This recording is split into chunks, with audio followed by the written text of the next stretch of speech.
Face à l'auditoire, 3 dames, elles ont en commun le leadership. À ce panel, elles livrent les secrets de leur succès, avec pour objectif d'allumer la flamme de la combativité aux jeunes filles en quête de modèles ou de coaching.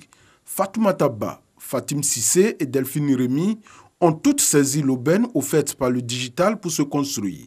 C'est ce qu'elles ont révélé en débattant du thème « Développement des nouvelles technologies en Afrique », comment les femmes dirigeantes font la différence. Nous soutenons les jeunes filles parce que c'est très important pour chaque pays dans le monde que les femmes soient elles sont déjà la moitié de la population. Elles doivent être au moins la moitié dans n'importe quelle entreprise, donc y compris la technologie. 2 autres femmes, respectivement ministres de l'économie numérique et de la communication du Bénin et ministre de la solidarité, de la cohésion sociale et de la lutte contre la pauvreté en Côte d'Ivoire, ont apporté leur soutien à l'initiative.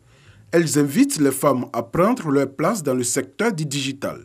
Il y a beaucoup d'opportunités relatives au numérique.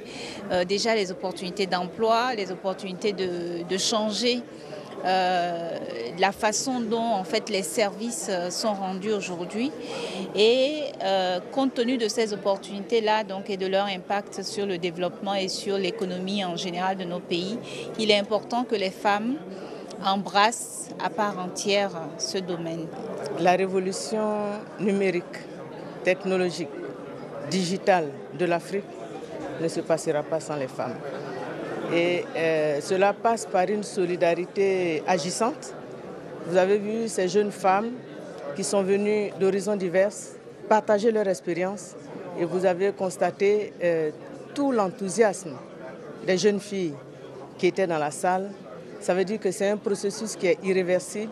Il faut juste un coup de pouce. Ce panel a constitué l'un des temps forts de l'Africa Cyber Security Conference qui a réuni à Abidjan les femmes qui exercent dans le digital sur le continent et celles qui s'y intéressent. Le Press Club de l'UNJCI est une tribune de l'Union nationale des journalistes de Côte d'Ivoire afin de permettre au pouvoir public et acteurs clés du développement du pays de s'exprimer sur différentes questions liées aux politiques de gouvernance. Cette année, le club reçoit le ministre chargé de la promotion de la jeunesse et de l'emploi des jeunes. Le taux de chômage, l'employabilité, et tout ça, il y avait beaucoup de flou, il y avait beaucoup de nuages. En tout cas, le ministre a été véritablement à la hauteur et nous a instruits. Le ministre de la promotion de la jeunesse et de l'emploi des jeunes, Mamadou Touré, a intervenu sur le thème « Le défi de la promotion de la jeunesse et de l'emploi des jeunes en Côte d'Ivoire ».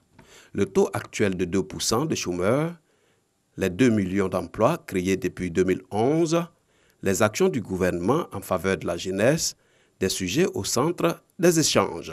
1 million d'emplois dans le secteur donc, agricole, 350 000 emplois dans le secteur public et parapublic et un peu plus de 600 000 emplois dans le secteur privé. Voici la structuration des 2 millions d'emplois qui ont été créés. Le président de la République et le Premier ministre nous ont instruits à l'effet de prendre toutes les mesures nécessaires pour amplifier l'important résultat positif qui a été déjà obtenu. Nous organiserons les états généraux de la jeunesse qui verra la participation des jeunes, mais surtout de nos partenaires techniques et financiers, Banque mondiale, AFD, qui ont donné leur accord pour nous accompagner.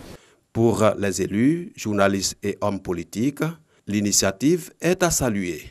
Tous disent être édifiés par les propos du ministre. Je suis outillé à mieux passer l'information, la vraie, à la population ivoirienne. En ce qui concerne les perspectives à venir, l'accès sera mis sur les formations de courte durée. 39 millions de personnes vont bénéficier du projet Agir pour les jeunes.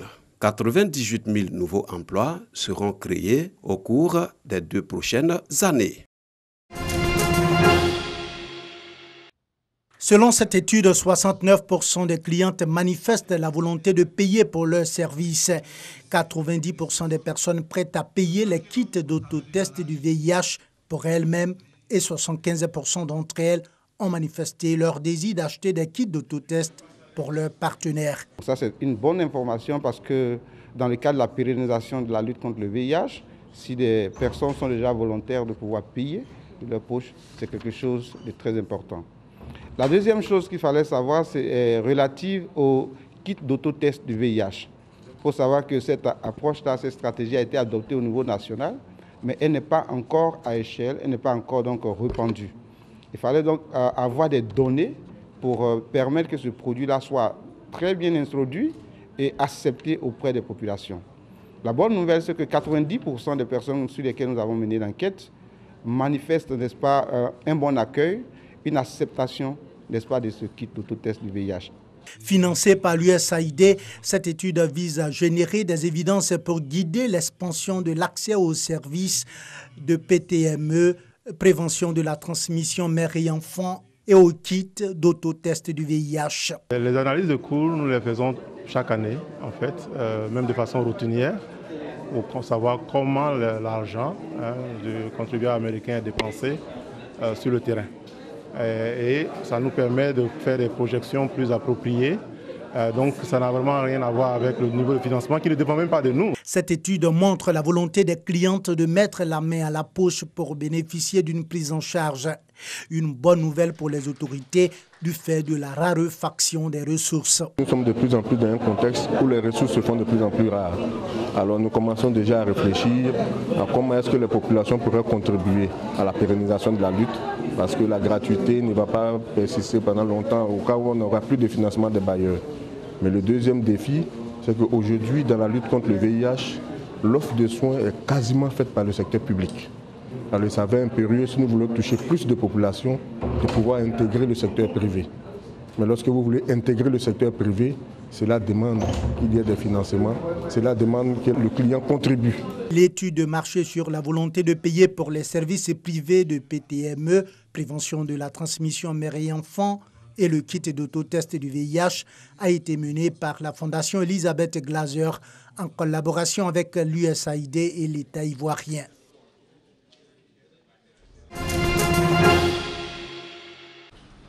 Modernisation de la mécanisation agricole, accès aux pistes rurales, le changement climatique avec son cortège d'inondations. L'UNEMAF, Union des entreprises agricoles et forestières, est inquiète. Elle a donné de la voix sur 6 sujets au cours d'une conférence de presse. Nos thèmes étaient centrés ici sur la modernisation de l'agriculture, passer d'une agriculture, on va dire, traditionnelle à une agriculture moderne et mécanisée. Deuxièmement, pratiquer cette agriculture-là dans toute la sécurité nécessaire en matière d'utilisation de produits phytosanitaires. Troisièmement, on va dire l'amélioration du cadre de vie de nos travailleurs. Les pluies diluviennes de la deuxième quinzaine du mois de juin 2014 ont affecté de nombreuses entreprises membres de l'UNEMAF. Coût de leur remise à flot, plus de 13 milliards de francs CFA. Les échanges avec les journalistes ont permis aux patrons de l'Union des entreprises agricoles et forestières d'égrener les difficultés de ses membres. Yorobi Tizier a par ailleurs donné sa position sur les problématiques telles que les phytosanitaires, la gestion forestière et l'exploitation forestière. Bien que confrontées à de nombreux défis, les entreprises agricoles comptent prendre toute leur place dans l'économie ivoirienne. Nous voulons aujourd'hui que, avec les organisations soit étatiques, soit universitaires, que les agriculteurs, enfin les sociétés agricoles, puissent, on va dire, émettre leurs besoins en matière de mécanisation, que ces organismes-là puissent faire la conception nécessaire qu'il faut et qu'il y ait en place une industrie, justement, structurante qui permet de fabriquer ce qu'on veut. Nous ne sommes plus obligés de nous aligner sur ce qui se produit ailleurs. Nous voulons prendre en compte notre destinée en matière de modernisation et de mécanisation de la culture. L'UNEMAF plaide pour un partenariat avec le FIRCA, Fonds interprofessionnel pour la recherche et le conseil agricole, et le CNRA, Centre national de recherche agronomique, pour adresser la question de la recherche sur la modernisation de leur équipement. Un préalable pour la modernisation de l'agriculture en Côte d'Ivoire, selon les entreprises agricoles et forestières.